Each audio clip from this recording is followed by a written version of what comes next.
April 1775. A single British ship cuts through the Atlantic, carrying what London believes may still be a lifeline.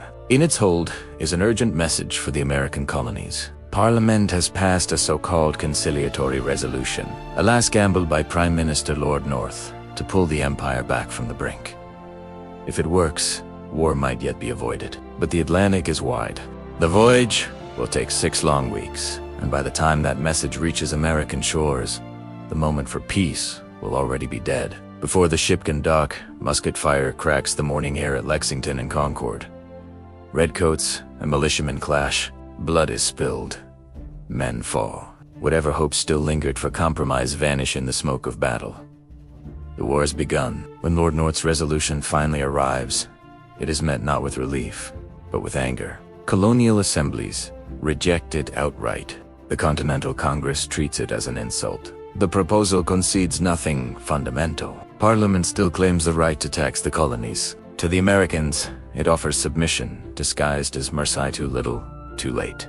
The response, drafted by Benjamin Franklin, Thomas Jefferson, John Adams, and Richard Henry Lee, is scathing. It catalogs years of resentment, the Coercive Act, the Quebec Act, the hated Vice Admiralty courts, soldiers quartered among civilians, a history of grievances left unanswered. Negotiations are collapsing, and the consequences will be written in blood. June 1775. Boston is now the epicenter of the crisis. The main British force in America is concentrated there under General Thomas Gage, reinforced to nearly 6,000 regulars.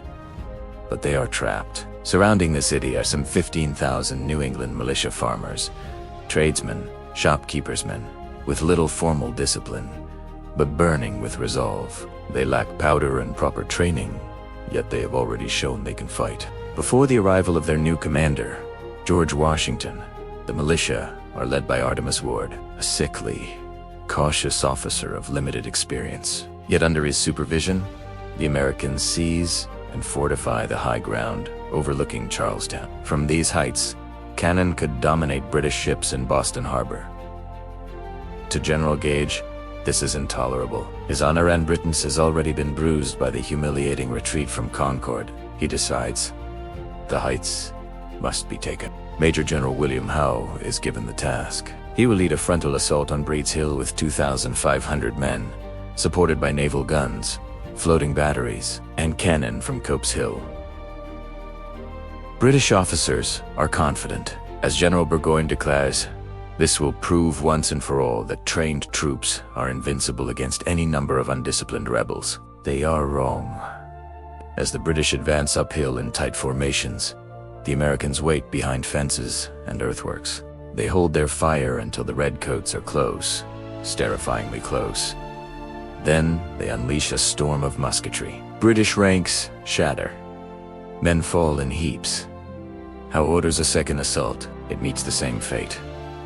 Hundreds of regulars lie dead or wounded. Some units lose half their strength. On the American side, leaders like John Stark, James Reed, and Joseph Warren inspire their men to stand fast.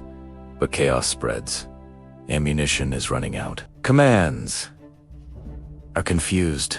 Reinforcements crowd Bunker Hill, uncertain where to go, while their comrades bleed below. When Howe launches a third attack, the Americans can no longer hold. Bayonets break the line. The Redcoats storm the redoubt in a frenzy of rage and fear. One British officer recoils in horror at what he witnesses. Blood flows through the works. Men are stabbed where they stand. Brains are dashed out. It is slaughter. The British take the heights, but at a staggering cost. 200 are dead. More than 800 are wounded. The Patriots lose fewer men, but among them is Joseph Warren, the charismatic president of the Massachusetts Provincial Congress. He had refused to command, choosing to fight as a private. His death turns him into a martyr overnight, though technically a defeat. The Battle of Bunker Hill electrifies the colonies.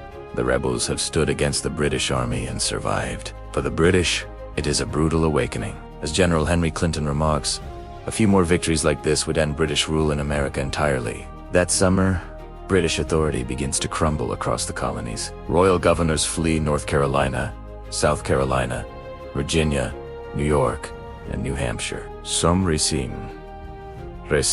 In Connecticut, Governor John Trumbull openly sides with the Patriots. Only New Jersey and Georgia remain under meaningful British control. Outside Boston, British troops are almost nowhere to be found. This weakness is exposed when Ethan Allen leads a ragtag band of militia to Fort Continental. The so-called Gibraltar of North America is defended by just 48 red. It falls without a single shot fired. The rebels seize 59 heavy cannon guns that will soon matter far more than anyone realizes. Yet even now, some cling to peace.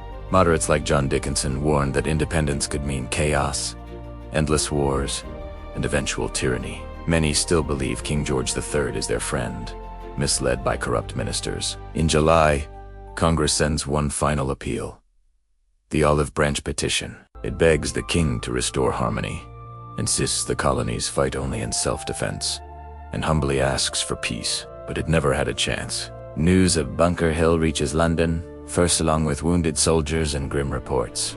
In August, George III declares the colonies in open rebellion.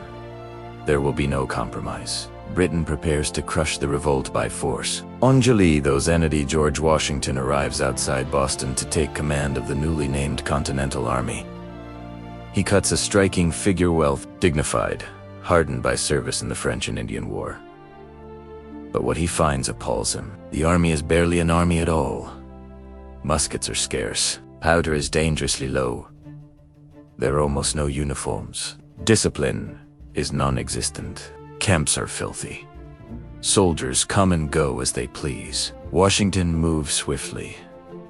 Offices are marked with harsh punishments are introduced. Most critically, he orders mass inoculation against smallpox, a decision that may save the revolution. Slowly, painfully, an army begins to take shape. Yet the problems are overwhelming. By some estimates, Washington has enough powder for each man to fire only 9 shots. He can do little but hold his lines.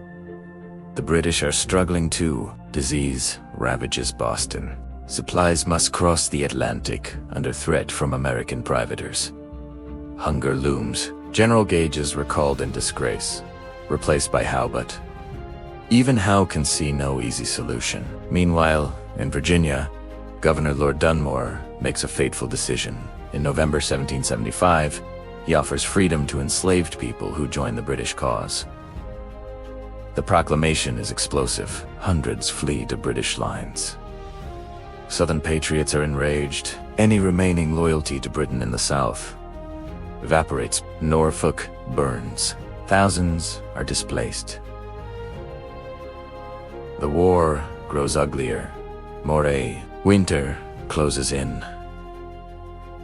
Washington's army freezes. Men eat raw food for lack of firewood. Enlistments expire. Nearly half the army goes home. By January 1776, Washington commands barely 9,000 men. Then comes the final blow. King George addresses Parliament, denouncing the Patriots as conspirators and promising overwhelming force. For many Americans, this is the moment reconciliation dies forever. The break is complete. Independence is no longer unthinkable. It is inevitable. Britain prepares to strike back, and the war for America's future is only just beginning.